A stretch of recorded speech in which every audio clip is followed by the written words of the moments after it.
ప్రార్థన. పరిశుద్ధుడైన మా ప్రియ పరలోకపు తండ్రి, జీవము కలిగిన దేవా, నిరంతరము జీవించుచున్నవాడా, సర్వశక్తిమంతుడా, పరలోకమందు భూలోకమందు సర్వాధికారం కలిగి ఉన్న మా ప్రియ పరలోకపు తండ్రి, సైన్యములకు అధిపతివగు దేవుడవు, యెహోవా అను నామము కలిగిన వాడవు, ఉన్నవాడను అనువాడను అని నీ నామమును మోషేకు తెలియజేసిన దేవా, మా రక్షకుడు, మా ప్రభువు, మా విమోచకుడైన యేసు క్రీస్తు నామంలో నీ నామం పెట్టబడిన నీ బిడ్డలమైన మేమందరము నీ పరిశుద్ధ పాదముల చెంత కూడుకున్నాము. గడిచిన కాలము 2024వ సంవత్సరం తొలి ఘడియ నుండి సంవత్సరాంతములో తుది ఘడియలలో మమ్ములను, మా కుటుంబములను, మాకిచ్చిన మా బిడ్డలందరినీ సజీవులుగా కాచి కాపాడినందుకు నీ ప్రేమను, మంటివారమైన మా ఎడలను చూపించిన జాలి, కరుణ, కటాక్షములు, నీ కాపుదలను బట్టి హృదయపూర్వకంగా నిన్ను స్తుతిస్తూ ఘనపరుస్తూ ఉన్నాం. నీ పాదాలకు నమస్కరిస్తున్నాము దేవా. ప్రార్థన ప్రారంభం చేసుకోబోతున్నాం. నీ చిత్తములో, నీ ప్రణాళికలో ఉన్న నీ ప్రజలందరినీ సమయానికి తోడుకొని రమ్మని ప్రార్థన చేస్తున్నాం. ప్రార్థన ఆది నుండి అంతము వరకు కూడా పరిశుద్ధాత్మ దేవ మీ హస్తాలకు అప్పగించుకుంటున్నాం. ఆరాధన యావత్తుకు ఆది నీవై, అంతము నీవై, పరిశుద్ధాత్మ ద్వారా సమస్తము జరిగించండి. యేసు క్రీస్తు పరిశుద్ధమైన నామంలో ప్రార్థించి వేడుకుంటున్నాం పరమ తండ్రి, ఆమేన్.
స్తోత్రం. హల్లెలూయా.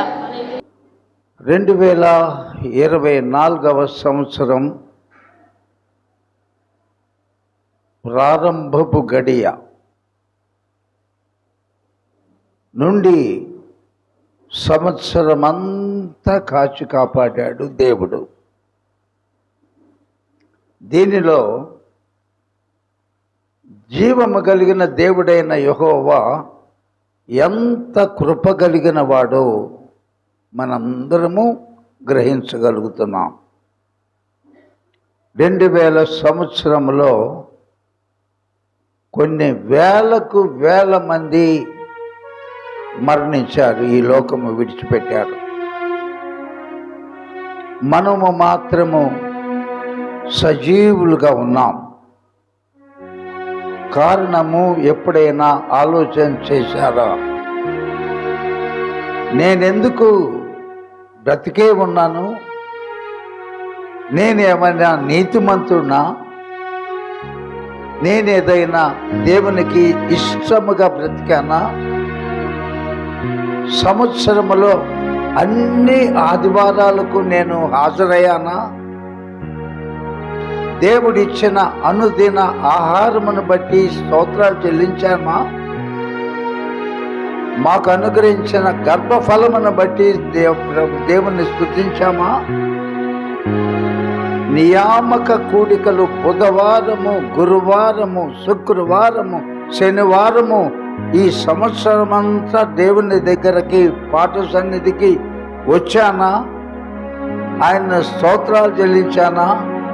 నా బిడ్డలు చక్కగా చదువుకుంటే ప్రతి సంవత్సరము పాస్ అవుతా ఉంటే అందును బట్టి నా దేవునికి స్తోత్రాలు చెల్లించామా?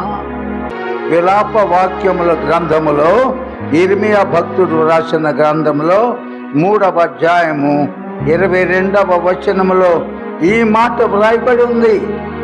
యెహోవా కృపగలవాడు, ఆయన వాత్సల్యత ఎడతెగక నిల్చుచున్నది గనుక మనము నిర్మూలము కాకుండా ఉన్నవారము. దేవునికి మన ఎడల అనుదినము నూతనముగా ఆయనకు వాత్సల్యత పుట్టుచున్నది అని వాక్యములో వ్రాశాడు ప్రభు. ఏమన్నాడు? యెహోవా కృప కలిగిన వాడంట. మన దేవుడు ఎటువంటి వారో ఒక్కసారి జ్ఞాపకం చేసుకున్నాం. ఆయన కృప కలిగిన వాడు. ఆయన యొక్క వాత్సల్యత, ఆయన జాలి, ఆయన కనికరము ఎడతెగక నిరంతరం నిలిచే ఉన్నది కనుక మనం ఎవ్వరము 2024వ సంవత్సరంలో చనిపోలేదు. మనం ఎవ్వరము చనిపోలేదు. మన శక్తి కాదు, మన బలము కాదు, మన జ్ఞానము కాదు, మనము కేవలము ఆయన యొక్క కనికరమును బట్టి మనము ఇంకా బ్రతికే ఉన్నామని మరి దేవుని యొక్క వాక్యము తెలియచేస్తుంది. కాబట్టి ఉన్న వారందరము ఆకాశం వైపునకు చేతులు అందరూ ఎత్తండి. స్తోత్రం. అందరూ స్వరాలు తెరవాలి.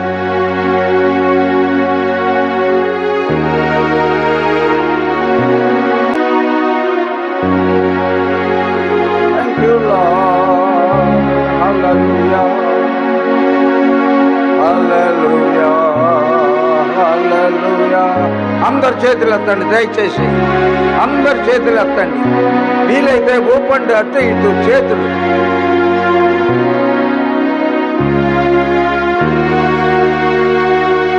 Thank you Jesus.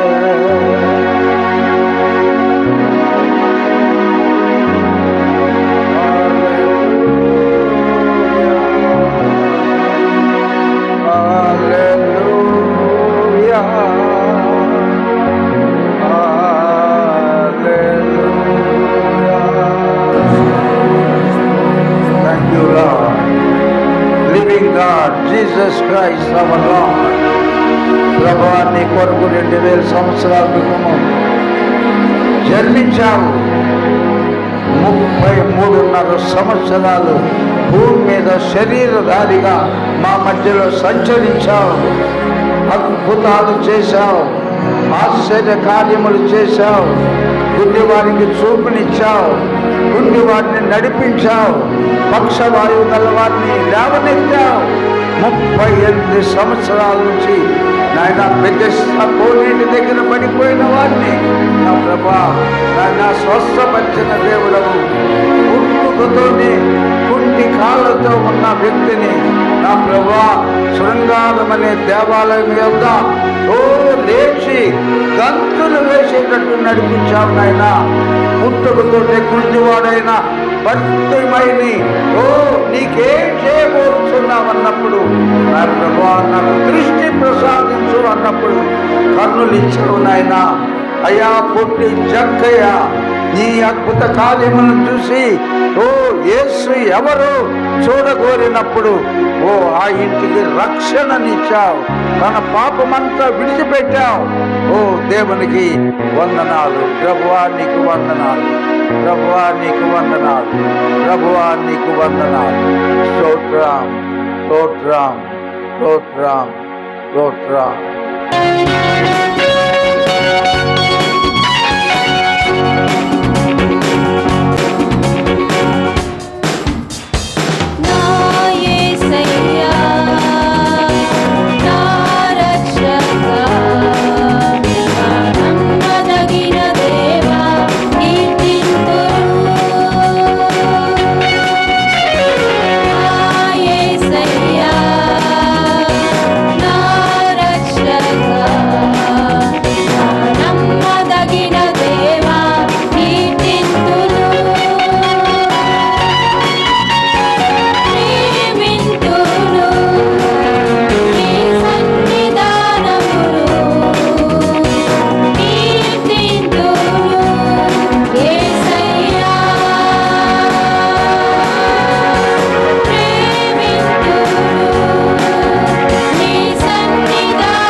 వర్తమానము చెప్తున్నాను.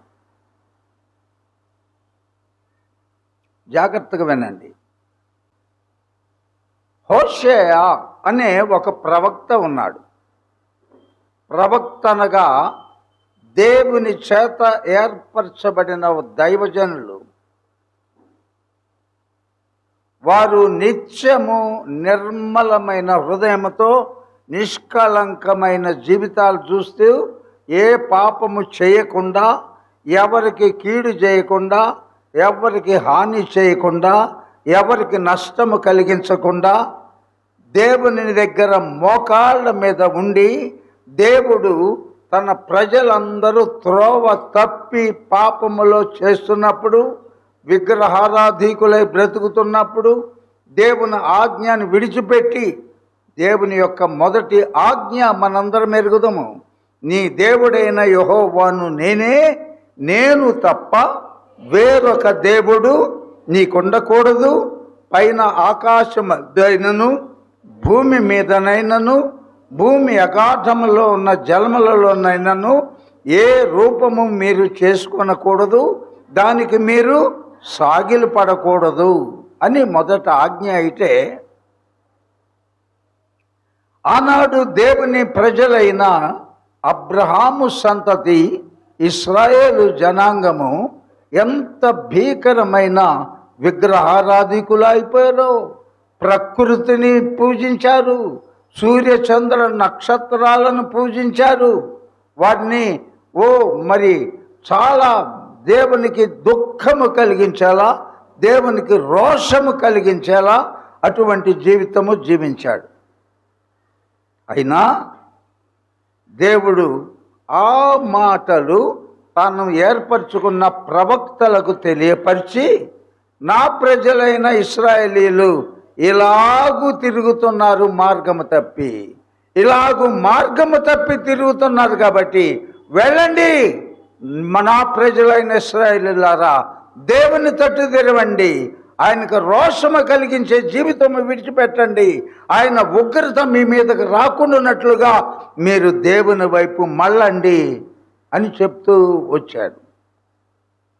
అయినా దేవుడు సృష్టికి కర్త, నీవు నేను సజీవులుగా ఉండుటకు కారణభూతుడైన దేవుని మాటలు లెక్క చేయకుండా తమ పనులు వారు చేసుకుంటున్నారు. కానీ దేవుని వలననే నాకు ఈ పని, దేవుని వలననే నీ క్షణం వరకు సజీవులుగా, దేవుని వలనే రోగములు వచ్చిన స్వస్థత పొందాను, దేవుని వలననే దీర్ఘాయుష్మంతుడై ఉన్నాను అని కృతజ్ఞత లేకుండా ఎవరిష్టం వచ్చినట్లు వారు బ్రతుకుతుంటే వారికి బుద్ధి రావాలని హోషేయకు దేవుడు ఒకసారి ప్రత్యక్షమై ఈ మాటలు చెప్తున్నాడు.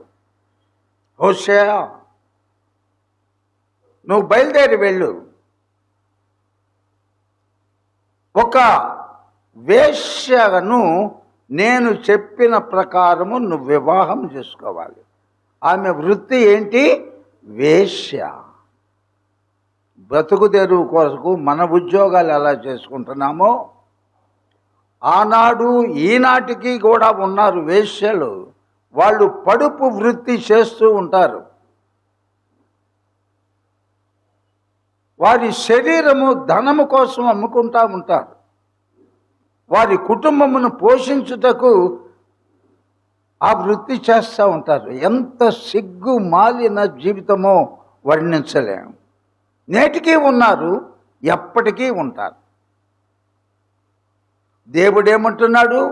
అత్యంత భక్తి పరుడు, నిరంతరము ఉపవాసములతోనూ రోదనతోనూ ఇశ్రాయేలీయుల క్షేమము కొరకు ప్రార్థన చేసే ఒక పరిశుద్ధుడైన నీతిమంతుడైన ఒక ప్రవక్త అంటున్నాడు, నీవు లేచి నేను చూపించే స్థలమునకు వెళ్ళు, అక్కడ వేశ్యలు చాలామంది ఉంటారు. అయితే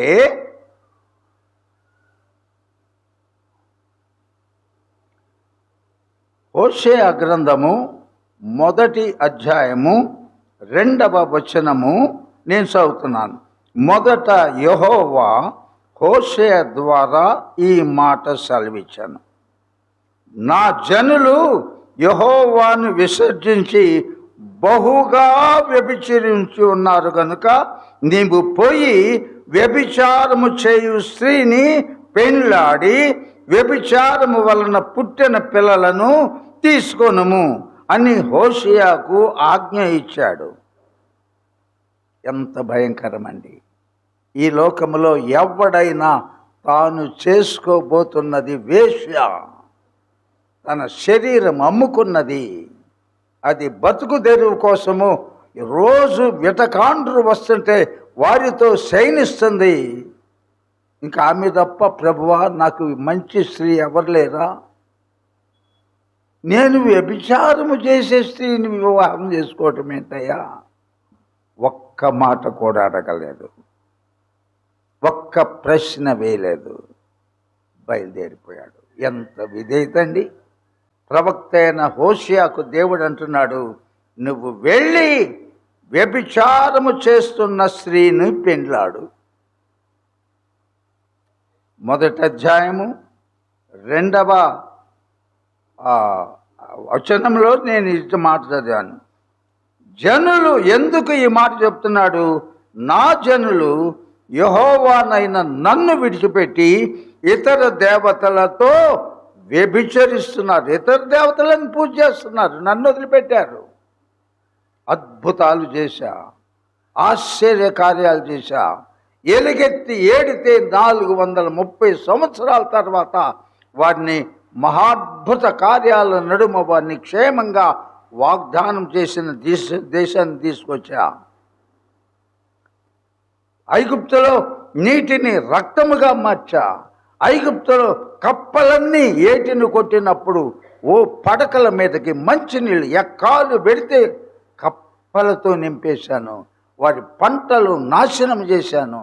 ఇన్ని అద్భుతాలు చేసిన బయలు దేవత, అష్టారోతు దేవత, చెట్లు, రాళ్ళు, ఇలాగ రకరకాలుగా పూజ చేస్తున్నారు. కాబట్టి నువ్వు వెళ్ళి వ్యభిచారము చేయు స్త్రీని పెండ్లాడి వ్యభిచారము వలన పుట్టిన పిల్లలను తీసుకొనమని హోషేయకు ఆజ్ఞ ఇచ్చాను. 3వ వచనం, కాబట్టి హోషేయ పోయి దెబ్లయీము కుమార్తె అయిన గోమెరును పెళ్లి చేసుకొనెను. ఆ వేశ్య వ్యభిచారము చేసే గృహాల వెంట వెళ్ళాడు. ఎక్కడ? దెబ్లయీము కుమార్తె ఎక్కడ? గోమెరు అనే స్త్రీ ఎక్కడ? అంటే ఈమె 2 ఇళ్ళు దాటండి, 3 ఇళ్ళు దాటండి, 4 ఇళ్ళు దాటండి, అలా అడ్రస్ కనుక్కొని అక్కడికి వెళ్ళి, చాలా భయంకరమైన మాట. మన కుటుంబాల్లో ఇది జరుగుద్దా? అటువంటి సంబంధం మన బిడ్డలకి ఇచ్చి చేస్తామా? ప్రశ్నించుకోండి. ఎంత భయంకరమైన పరీక్ష! హోషేయ దేవుని మాట వినెను, లోబడ్డాడు, బయలుదేరి వెళ్ళాడు. ఎంక్వైరీ చేసుకుంటా, ఇంకొక 3 ఇళ్ళు దాటండి, 4 ఇళ్ళు దాటండి, అదే ఆ ఇంట్లోనే ఉంటుంది. హోషేయ వెళ్ళాడు. దెబ్లయీము కుమార్తె నువ్వేనా? నేనే. గోమెరువు నువ్వేనా? నేనే. నిన్ను నేను వివాహం చేసుకోవాలి, నిన్ను నేను పెళ్లి చేసుకోవాలనుకుంటున్నాను. నన్ను మీరు పెళ్లి చేసుకుంటారా? అవును, నిన్ను నేను పెళ్లి చేసుకోబోతున్నాను. చేసుకోవటానికి వీలు పడదు, నేను ఒకరికి అమ్ముడుపోయా. వెల ఇచ్చి నా యజమానుడు నన్ను కొనుక్కున్నాడు. కాబట్టి నేను వారికి బందీగా ఉన్నాను. వారు చేయమన్న వృత్తి నేను చేస్తున్నాను.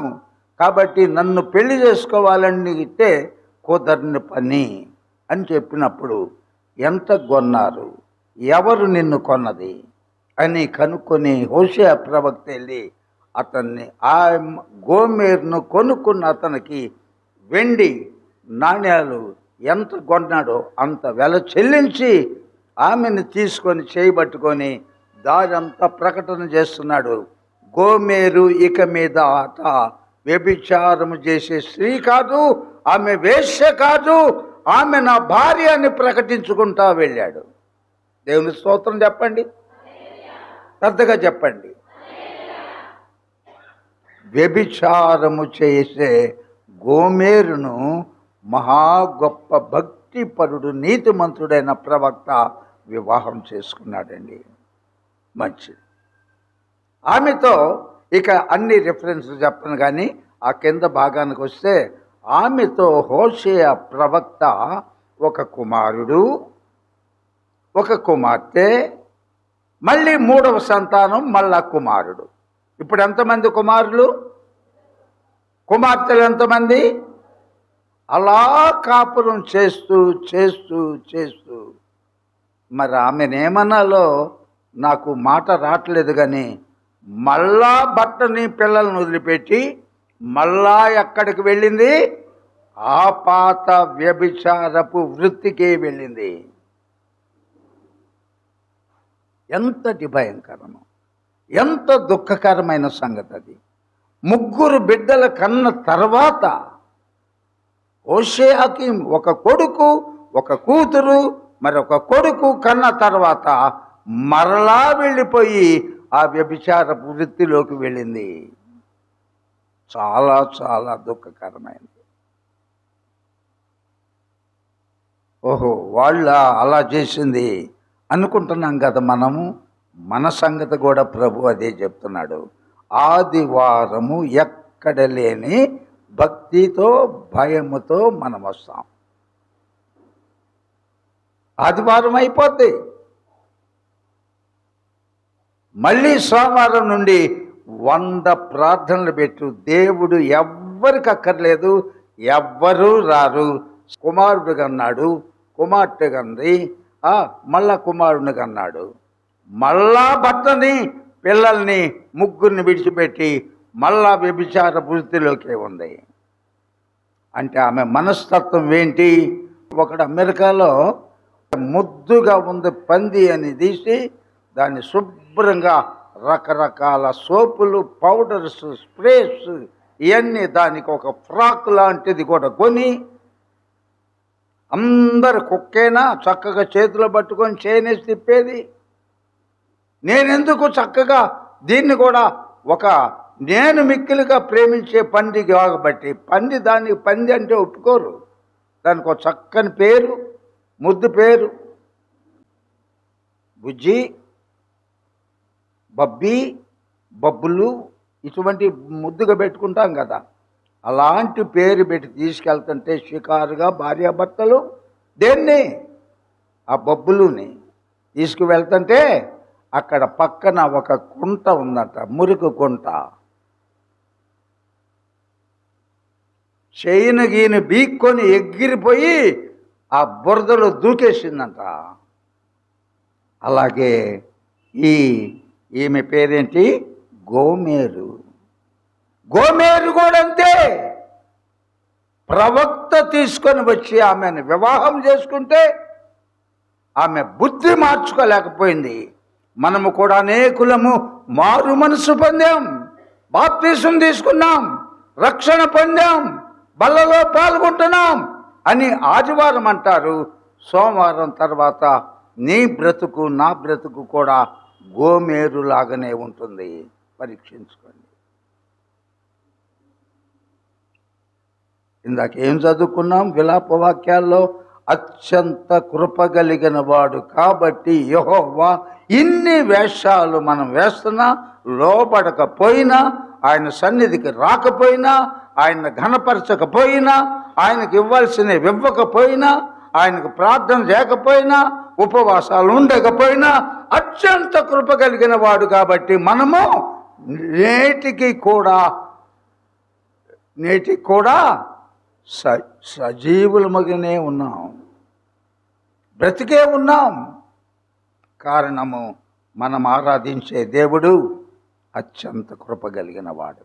లేని ఎడల ఈ పాటికి మనము ఎప్పుడో మన పాపములను బట్టి, మన తిరుగుబాటును బట్టి, మన అపవిత్రతను బట్టి, లోబడకపోవటాన్ని బట్టి, ప్రార్థన లేని తనాన్ని బట్టి, బైబిల్ చదువుతనాన్ని బట్టి, కుటుంబ ప్రార్థన లేదు కాబట్టి ఈ పాటికి ఎప్పుడో నిర్మూలన చేసి ఉండేవాడు.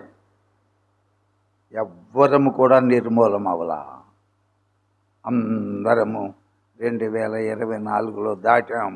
ప్రభు చిత్తమైతే ఒక్క 30 గంటలో నూతన సంవత్సరంలో 2025వ సంవత్సరంలో కృపగలిగిన దేవుడు మనలను ప్రవేశపెట్టబోతున్నాడు. జాగ్రత్త. 14వ అధ్యాయము హోషేయ గ్రంథంలోనే ఒక మారు చూద్దాం.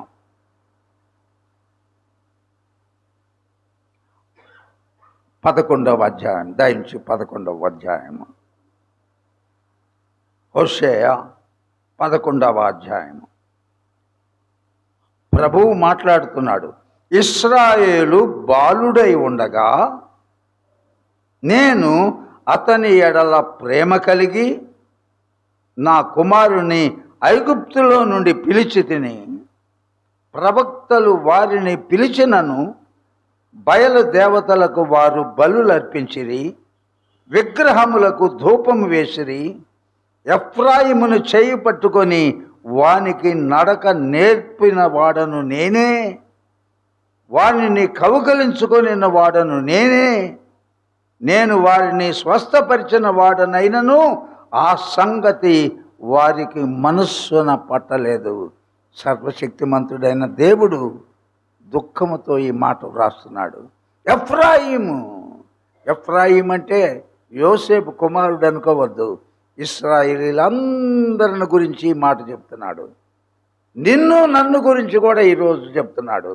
నీవు విగ్రహారాధికుడు అయి ఉండగా, నిజదేవుని నువ్వు ఎరగని వాడై ఉండగా, సూర్య చంద్ర నక్షత్రాదులను నువ్వు పూజ చేస్తూ ఉండగా కోప్పడలేదు. ఏ అధ్యాయం అంటున్నాడు? బాలుడై ఉండగా నేను అతని ఎడల ప్రేమ కలిగి నా కుమారుని ఐగుప్తులో నుండి, ఐగుప్తు అనగా లోకము అని, చీకటి అని అర్థం. నా కుమారుడు, నా కుమార్తె, మనందరము ఆత్మ సంబంధమైన ఇశ్రాయేలీలం. ఒక్క అబ్రహాము సంతానం మాత్రమే కాదు, మనము కూడా ఆత్మ సంబంధమైన ఇశ్రాయేలీలము. మనము బాలురముగా ఉన్నప్పటి నుండి, తల్లి గర్భంలో పుట్టినప్పటి నుండి, చీకటిలో ఉన్నప్పటి నుండి తన యొక్క ఆశ్చర్యకరమైన వెలుగులోనికి మనలను పిలిచి తన బిడ్డలుగా మార్చుకున్నాడు కదా. అదే ప్రభు అంటున్నాడు, ప్రవక్తలు వారిని పిలిచినను, అపోస్తులు వారిని పిలిచినను, నేటి దిన మన సంఘ కాపరులు వారిని పిలిచినను, వారిని ఏర్పరచుకున్నాను. అయినను వారు బయలు దేవతలకు వారు బలులు అర్పిస్తూనే ఉన్నారంట, విగ్రహములకు ధూపము వేస్తూనే ఉన్నారంట. ఎఫ్రాయిము చెయ్యి పట్టుకొని నడిపించి వాడికి నడవవలసిన త్రోవను చూపించిన వాడను నేనే. మరి ఇంకొక భయంకరమైన సత్యము ప్రభు చెప్తున్నాడు, నేనే వారిని స్వస్థపరిచాను. మనం అనుకుంటాం, పలానా హాస్పిటల్కి వెళ్ళామండి, పలానా ఇంజెక్షన్ చేశారండి, ఐసీలో పెట్టారండి, ఇంకా అదండి, ఇంత జాగ్రత్తగా ఉంటే కానీ మేము బతకలేదు. కాదు కాదు కాదు. ప్రియమైన దేవుని బిడ్డలారా, ఈ క్షణం వరకు శ్వాస పీల్చగలుగుతున్నామంటే కృపగలిగిన దేవుడు, ఆయనే కారణం. నీవు నేను మన తల్లి గర్భంలో పిండముగా రూపు చందకమునిపే నిన్ను నన్ను ఆయన ఎరిగి ఉన్నాడు. మన ఆయుష్కాలం అప్పుడే ఆయన నియమించి ఉన్నాడు. అయితే ఏమంటున్నాడు? స్వస్థపరిచినది నేనైనను ఆ సంగతి వారికి మనస్సునైనా పడలేదు. నా యేసయ్య నన్ను స్వస్థపరిచాడు. ఆయన పొందిన దెబ్బలను బట్టి నాకు స్వస్థత కలిగింది. నిన్ను స్వస్థపరిచే యెహోవాను నేనే అని దేవుడు నిర్గమాకాండంలో చెప్పాడు కదా. దేవుడు అనుకోము, యేసయ్య పొందిన దెబ్బలను బట్టి అనుకోము. కేవలము హాస్పిటల్కి పోయి మందులు వేయించుకుంటే, కరోనా వైరస్ టైంలో లక్షలాది మంది చనిపోయారే, మనం ఎలా బ్రతుకున్నాం? మనలో చాలామంది ఆ వ్యాక్సిన్ కూడా వేసుకోలేదే ఆ టైంలో, మనం ఎలా బ్రతుకున్నాం? వ్యాక్సిన్ వేసుకున్న వాళ్ళు కూడా చాలామంది చనిపోయారే. దేవుని సేవకులు చచ్చిపోయారే. మహా గొప్ప డాక్టరేట్లు పిహెచ్డీలు చేసిన దైవజనులు ప్రార్థనలతో ఉపవాసాలతో వందల సంఘాలు కట్టిన దైవజనులు కూడా హఠాత్తుగా మరణించారే. మరి నీవు నేను ఇంతకాలం ఎలా బ్రతుకున్నాం? దేవుని కృప కాదా? మనమేమంటున్నాం? వ్యాక్సిన్ వేసుకున్నామండి, అందుకే బ్రతికాం. కాదు. గొప్ప గొప్ప డాక్టర్లు, ప్రాణము పోసే డాక్టర్లు సైతం చనిపోయారు. దైవ సేవకులు చచ్చిపోయారు. కోట్లకు అధిపతులైన వారు చనిపోయారు. మనము సజీవులుగా ఉన్నాం. అయితే ప్రియమైన దేవుని బిడ్డలారా, ఇప్పుడు చూద్దాం 14వ అధ్యాయము హోషేయ గ్రంథములోనే.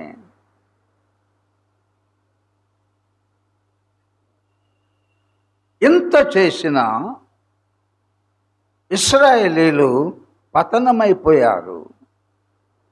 ఎప్పుడు పతనమైపోయింది? అప్పుడు దేవుడు తన అత్యంత కృపను బట్టి న్యాయాధిపతులను నియమించాడు.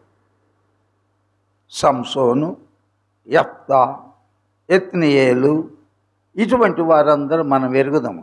వారిని దేవుడే తన ప్రజలను ఏలుటకు, వారి శత్రువుల నుంచి వారిని రక్షించుటకు, కాపాడుటకు నియమిస్తే వారిలో సంసోను మిక్కిలి బలాఢ్యుడు.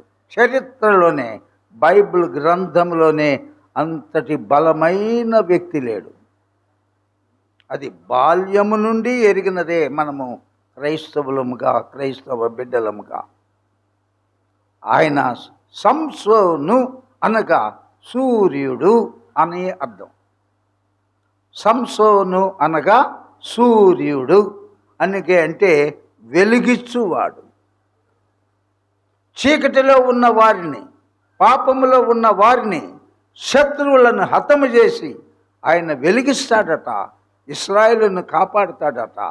అటువంటి వాడు దేవుడు తనను ఎందుకు పిలిచాడో మర్చిపోయాడు.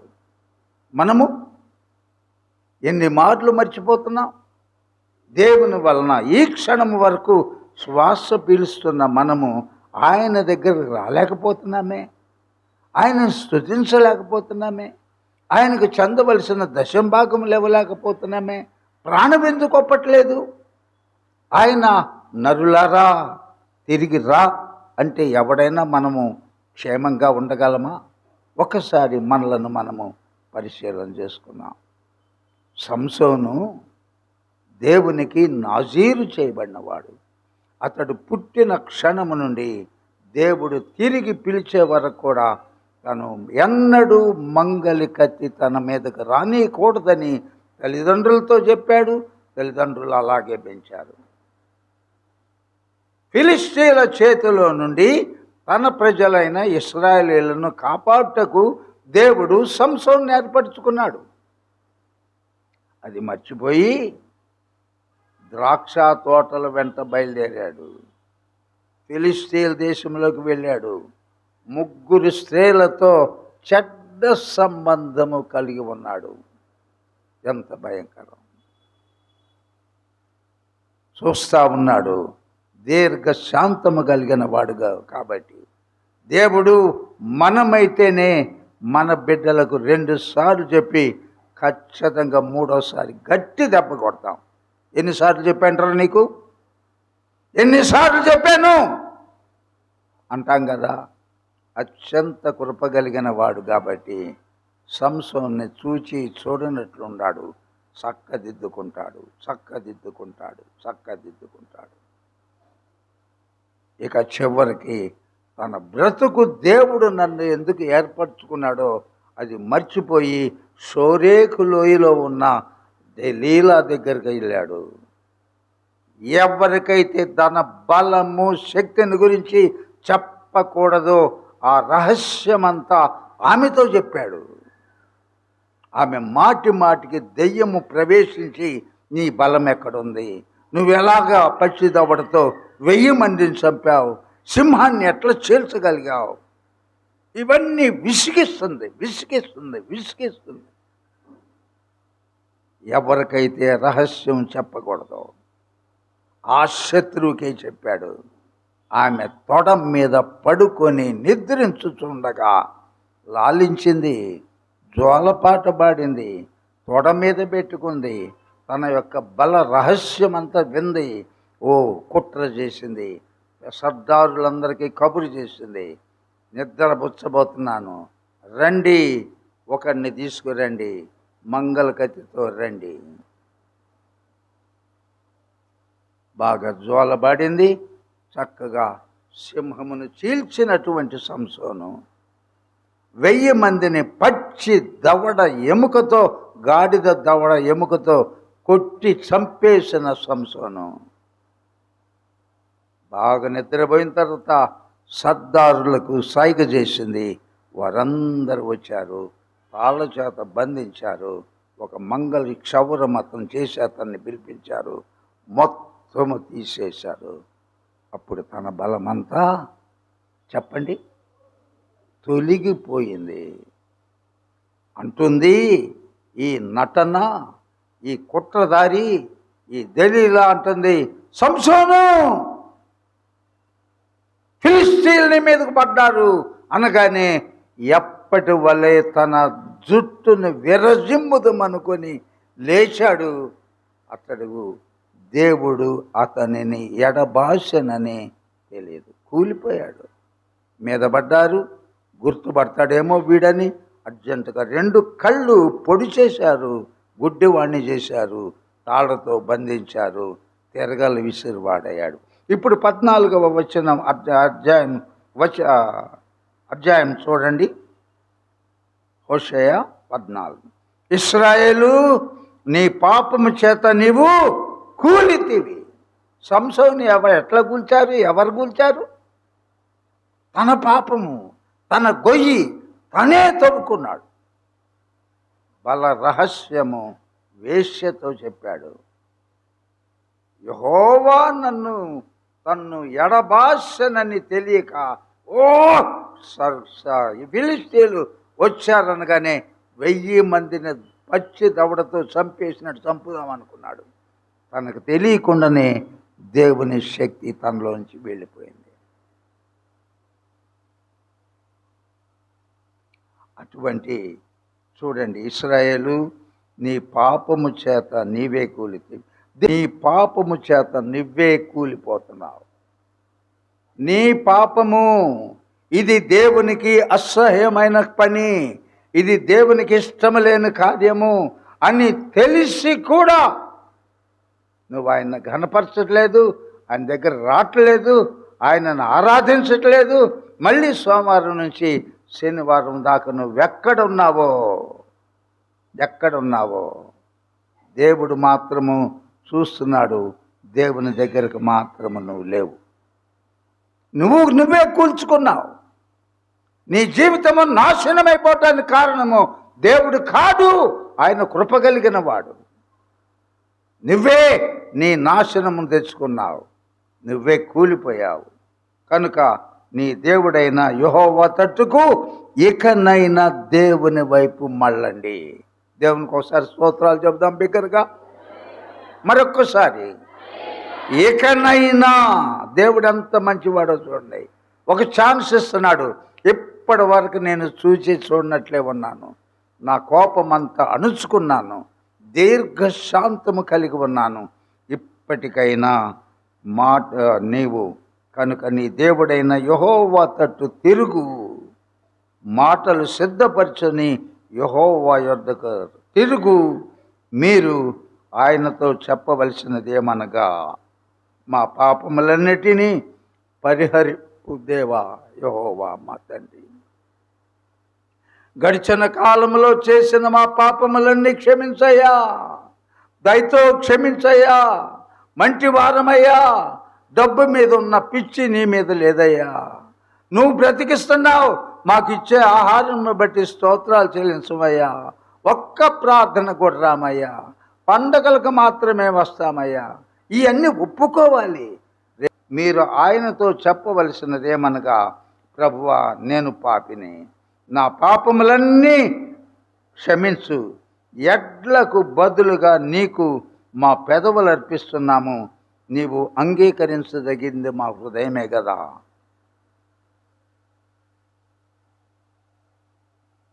ఇంకొక దివ్యమైన మాట చెప్పిన లూకా సువార్తలో 20 యేసుక్రీస్తు వారు శరీరధారి అయి ఉండగా ఒక చోట కూర్చున్నాడు.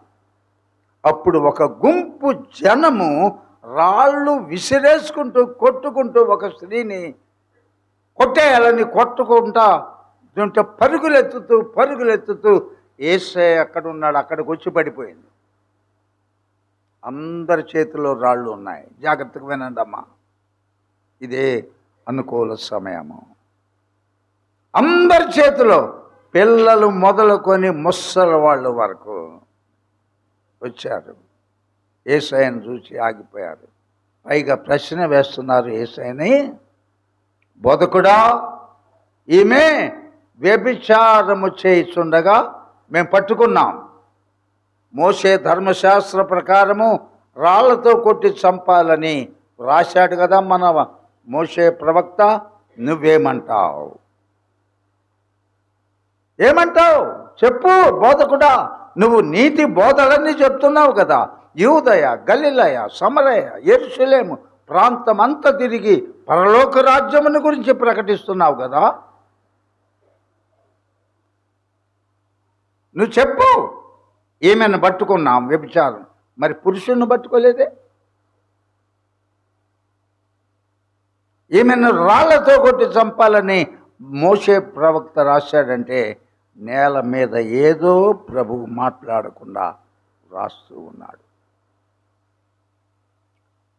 పదే శోధిస్తుంటే ప్రభువు అన్నాడు, అందరి వైపు ఒక్కసారి తేరి చూచి, మీలో ఎవడైనా పాపము లేనివాడు ఎవరైనా ఉంటే మొదట ఆమె మీద రాయేయండి అని మరలా రాసుకుంటున్నాడు. మీలో ఇంతమంది 500 మంది 600 మంది వచ్చారు కదా రాళ్ళు తీసుకొని, మీలో ఎన్నడూ ఎవడు పాపము చేయని వాడెవడో వాడు మొదట రాయండి. ఎవ్వరు వేళ కారణం ఆ ప్రశ్న ఇప్పుడు మనల్ని అడిగితే ఎంతమంది మౌనంగా ఉంటాం? నీలో నాలో పాపం లేదా? నీతిమంతుడు లేడు, ఒక్కడు లేడు. పరిశుద్ధుడు లేదు, ఏ ఒక్కడు లేడు. మనుషులందరూ కూడా పాపము చేసి దేవుడు అనుగ్రహించు మహిమను పొందలేకపోతున్నారు. యేసు క్రీస్తు శరీరధారిగా ఈ లోకానికి గనక వచ్చి నీ కొరకు నా కొరకు ప్రాణం పెట్టకపోతే మనకు విడుదల కలిగేది కాదు, విమోచించగలిగేది కాదు, రక్షణ పొందేవారము కాదు, పరలోక రాజ్యంలో జీవ గ్రంథంలో మన పేర్లు ఉండేది కాదు. అందరూ రాళ్ళు వేశారు, రాళ్ళు కింద పడేశారు. ఒక్కొక్కరుగా 500 మంది 600 మంది వెళ్ళిపోయారు. అప్పుడు యేసు, అమ్మా, ఎవరు నిన్ను శిక్షించలేదా? లేదు ప్రభువా, నేను కూడా నీకేం శిక్ష వేను, ఇక మీదట పాపము చేయబాకు. దేవుని స్తోత్రం. ఇక మీదట ప్రభువు ఈరోజు మనతో చెప్తున్నాడు, నూతనమైన సంవత్సరములో నూతనమైన స్వభావము, నూతనమైన మనస్సు, నూతనమైన మనస్సాక్షి కలిగి ఇకను మనము పాపం చేయొద్దు. గతంలో ఊహ తెలిసినప్పటి నుంచి రకరకాలుగా పాపం చేశాం, దేవునికి దుఃఖం కలిగించాం. మనతో కూడా ప్రభువు చెప్తున్నాడు ఈ రాత్రి, ఇక మీదట ఏ రూపంలో కూడా పాపం చేయవద్దు. కాబట్టి ప్రియమైన దేవుని బిడ్డలారా, తప్పిపోయిన కుమారుడు మనలో చాలామంది ఉన్నారు. తల్లిదండ్రుల మాట వినం. ఆ పుట్టిన పిల్లలు ఏదో వాళ్ళు సంపాదించినట్టు నా ఆస్తి నాకు పంచు. తండ్రి దగ్గర స్వేచ్ఛ లేదు అతనికి. తన ఇష్టం వచ్చిన బ్రతకటానికి తండ్రి ఉన్నాడు కాబట్టి నా ఆస్తి నాకు పంచు. తండ్రి చెప్పుండడా, వద్దు నాయనా, ఇది నీకు వయసు కాదురా, నీకు డబ్బులు ఇస్తే నీ తండ్రి బోలెడు ఐశ్వర్యవంతుడు, చాలా ధనం వస్తుంది నీకు భాగం. నువ్వు నీ అన్న ఒక్కరే కదా నాకు బిడ్డలు, మీరిద్దరే కదా. కాదు, నా ధనము నాకి, నా భాగము నాకి అన్నప్పుడు ఇచ్చాడు తండ్రి. అవి తీసుకొని తండ్రికి దూరముగా వెళ్ళిపోయాడు. దూరముగా వెళ్ళి అదంతా ఒక చెడ్డ వ్యాపారం వలన సమస్తము పోగొట్టుకున్నాడు. ఎప్పుడైతే ధనము లేదో స్నేహితులందరూ విడిచిపెట్టారు. బట్టలు లేవు, ఆహారం లేదు. ఆ దేశంలో కరువు వచ్చినందున మరి ఏ మార్గం లేక పందులు కాసే స్థితికి వచ్చాడు. ఎంత భయంకరమో! తండ్రి మాట వినని కుమారులైన కుమార్తెలైన వారి జీవితాలు భవిష్యత్తులో అలాగే ఉంటాయి. అలాగ ఉండాలని నేను కోరుకోవట్లేదు. లోక సంబంధమైన తల్లిదండ్రులకు విధేయులవ్వండి, తిరుగుబాటు చేయొద్దు, లోబడండి. అలాగే పరలోకమందున్న తండ్రి మాట ప్రతి ప్రార్థనలో వినండి, ఆయనకు లోబడండి, ఇక పాపము చేయవద్దు. యేసయ్య వచ్చిన కారణమే అది. నశించిన దానిని వెదకి రక్షించుటకు మనిషి కుమారుడు ఈ లోకమునకు వచ్చాను. కాబట్టి ప్రియమైన దేవుని బిడ్డలారా, మనందరము త్రోవ తప్పిపోయాం. ఒక ఉపమానం యేసయ్య చెప్పాడు. ఒక గొర్రెల కాపరికి 100 గొర్రెలు ఉన్నాయంట, ఒక్కటే తప్పిపోయిందంట. 99 ఉన్నాయి తన మందలో. ఆ ఒక్కదాని కొరకు 99 గొర్రెలను కూడా విడిచిపెట్టి ఎతకడా, లోయలో పడిందా, ఎక్కడైనా దాని స్వరం వినపడుతుందా, దాని జాడ ఎక్కడైనా ఉందా, అలాగే వెతుకుతూ వెతుకుతూ వెతుకుతూ వచ్చాము. కాబట్టి ఈరోజు మనము దేవుని సన్నిధిలో సజీవులముగా ఉన్నాం. కాబట్టి యెహోవా కొరకు ఎదురు చూచేవారు నూతన బలం పొందుతారంట. ఈ క్రొత్త సంవత్సరంలో మీరు నూతనమైన శక్తి, నూతనమైన తలాంతులు, నూతనముగా సమర్పణ, నూతనముగా పాపము నుండి విడుదల ఇవి పొందాలనుకుంటే నేను ఈ మాటలు చెప్తున్నాను.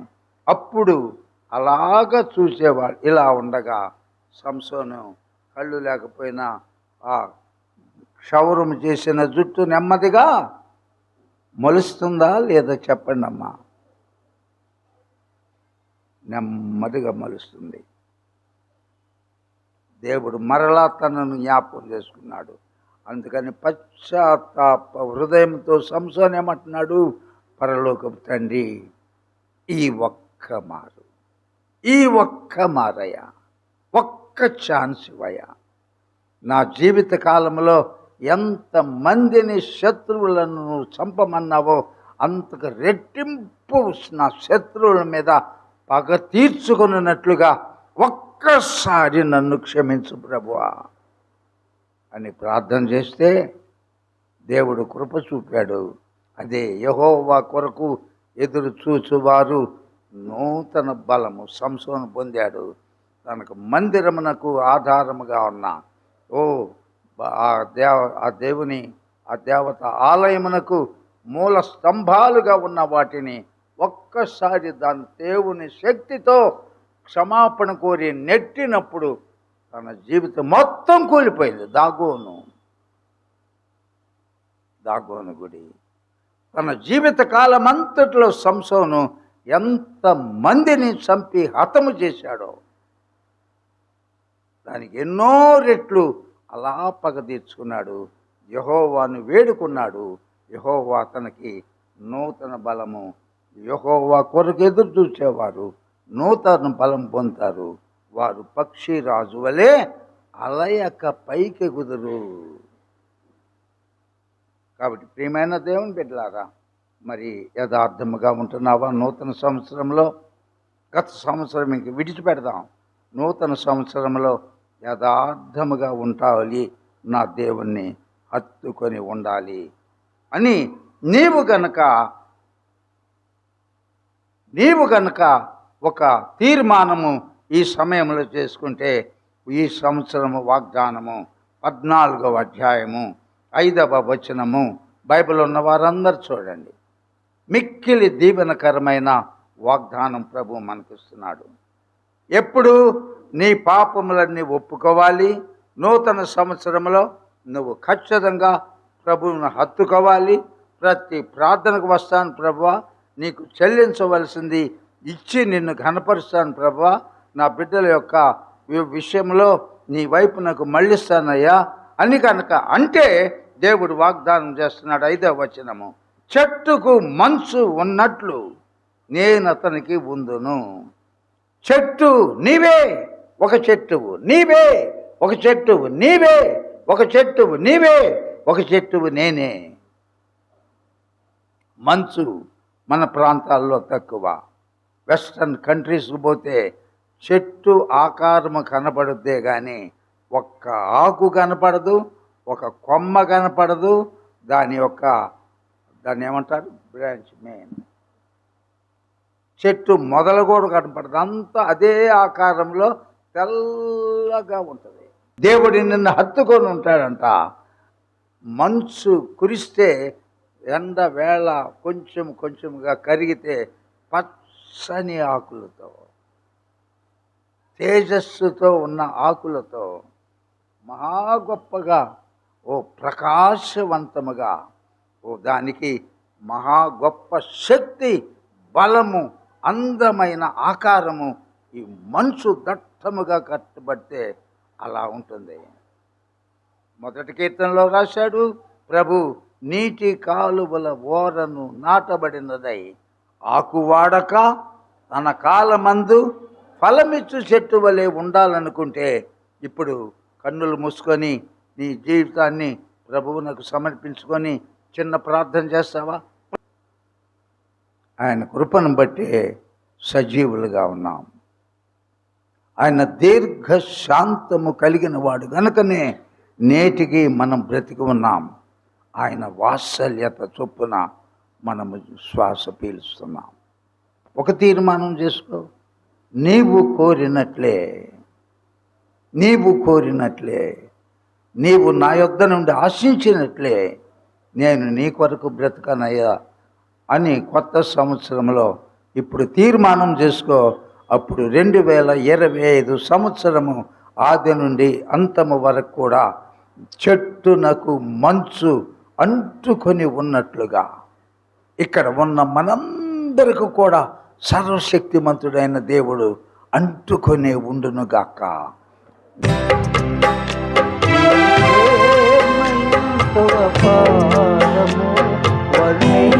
వర్ణింపతరమానా ప్రభు పులకింపజేసెను నా తుది హృదయే పరానాయేతువ హృదయే పరానాయేతువ నీ ప్రేమయంతో అపారము వర్ణింపతరమానా ప్రభు పులకింపజేసెను నా హృదయే పరానాయేతువ హృదయే పరానాయేతువ.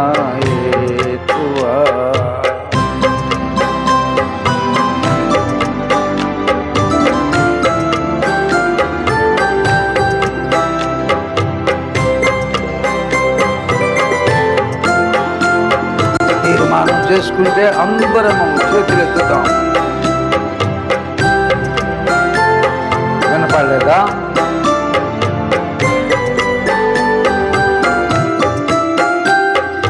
నన్ను ఎంతో ప్రేమించి నాదు పాపమి క్షమించి కృపకనికరముల నీడలో నన్ను చేర్చిన నా ప్రభు నన్ను ఎంతో ప్రేమించి నాదు పాపము క్షమించి కృపకనికరముల నీడలో నన్ను కొల్చిన నా ప్రభు జీవితం జీవమంతని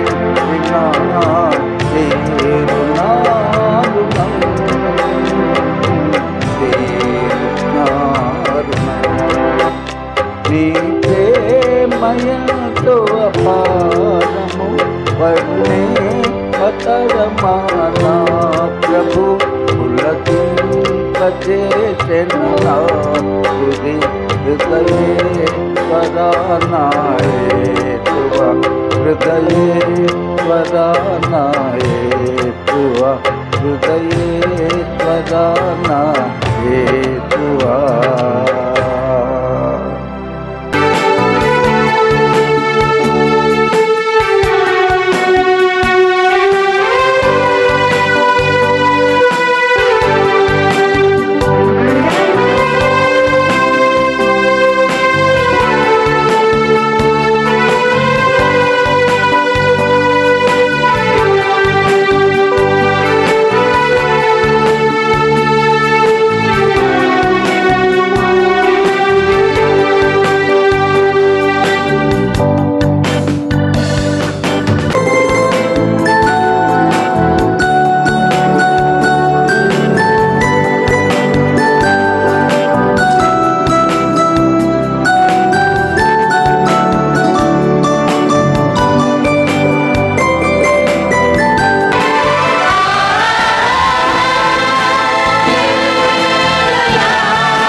పరిశుద్ధుడైన మా తండ్రి,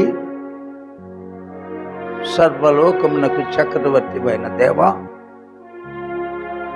నీ కృప కనికర కటాక్షము దీర్ఘ శాంతమును బట్టి మేము ఎటువంటి వారిమైనా మమ్మలందరినీ దీర్ఘ శాంతముతో కృప కనికరములతో కరుణ కటాక్షములతో నూతనమైన సంవత్సరములో నీ కృపను బట్టి ప్రవేశపెట్టినందుకు స్తోత్రాలు. నీ బిడ్డలమైన మేమందరము నీ సన్నిధిలో నూతన సంవత్సరంలో ఇలా బ్రతుకుతాం అని నీతో ప్రమాణం చేసుకున్నాం, ఒక తీర్మానం చేసుకున్నాం. ఎవ్వరు తప్పిపోకుండా, ఎవ్వరి మీద నీ కోపము కానీ నీ ఉగ్రత కానీ కుమ్మరించబడకుండా సంసోను వలె దేవుందుకు మార్గము తప్పకుండా నిన్ను సంతోషపరిచే వారముగా మమ్మలను చూచి నీ అందరూ అన్యులు సైతము నిన్ను ఘనపరిచేవారిగా, నీ నామమును కీర్తించేవారిగా, అందరికి తోటి వారికి క్రీస్తును బట్టిన సువార్త ప్రకటించేవారిగా మమ్మలందరినీ నీ చేతిలో పనిముట్లుగా వాడుకోమని ప్రార్థిస్తున్నాం. నూతన సంవత్సరము అంతా కూడా నీ బిడ్డలమైన మాకు, మా బిడ్డలందరికీ చెట్టునకు మనసుగా ఉన్నట్లుగా ఇమ్మానుయేలుగా నీ మనసుతో నీ ఆశీర్వాద జల్లులతో మమ్మల్ందరినీ సంవత్సరాది నుండి సంవత్సరాంతం వరకు నీ మేలుతో నీ వాగ్దానం అందరి మీద నెరవేర్చుమని ఆకాశం నుండి ఆశీర్వాదములు మా అందరి మీద కుమ్మరించి ఘనత మహిమ ప్రభావములు మీరే పొందుకోమని యేసు క్రీస్తు అత్యంత పరిశుద్ధమైన నామములో అడిగినవన్నీ పొంది ఉన్నాము తండ్రి. ఆమేన్.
ద్వితీయోపదేశకాండం. యెహోషువ, న్యాయాధిపతులు, రూతు, మొదటి సమూయేలు, రెండో సమూయేలు, రాజుల మొదటి గ్రంథము, రాజుల రెండో గ్రంథము, దినవృత్తాంతాలు మొదటి గ్రంథము, దినవృత్తాంతాలు రెండో గ్రంథము, దినవృత్తాంతము రెండో గ్రంథం, యెజ్యా, నెహెమ్యా, ఎస్తేరు, యోబు గ్రంథము, కీర్తనలు గ్రంథము, సామెతలు, ప్రసంగి, పరమగీతములు, యెషయా గ్రంథము, ఇర్మియా, విలాపవాక్యములు, యెహెజ్కేలు, దానియేలు, హోషేయ, యోవేలు, ఆమోసు, ఓబద్యా, యోనా, మీకా, నహూము, హబక్కూకు, జెఫన్యా, హగ్గయి, జకర్యా, మలాకి. కొత్త నిబంధన గ్రంథాల పేర్లు: మత్తయి సువార్త, మార్కు సువార్త, లూకా సువార్త, యోహాను సువార్త, అపోస్తుల కార్యములు, కొరింథీయుల మొదటి గ్రంథము, కొరింథీయుల రెండవ గ్రంథము,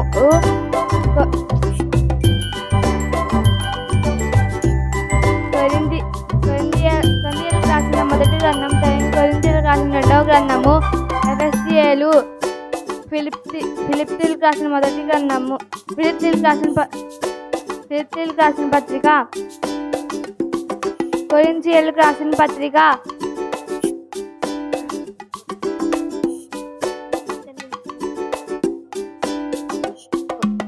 ఎఫెసీయులకు రాసిన పత్రిక, ఫిలిప్పీయులకు రాసిన పత్రిక,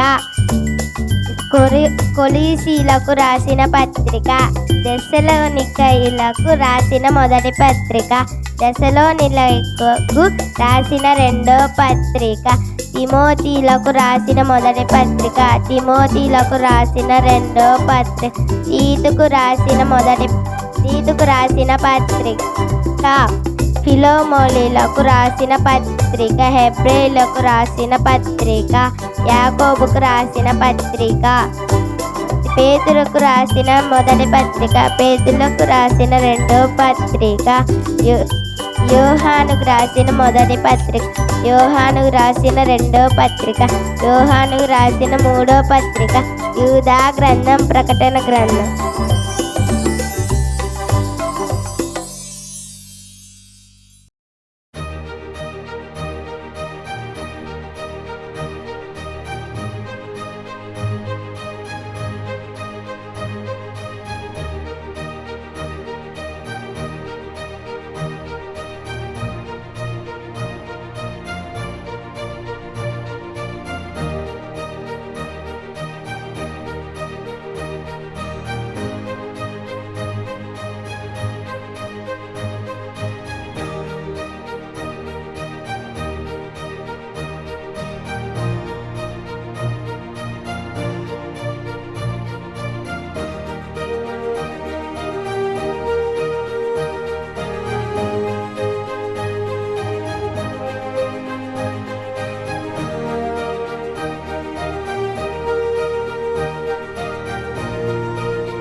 యేసు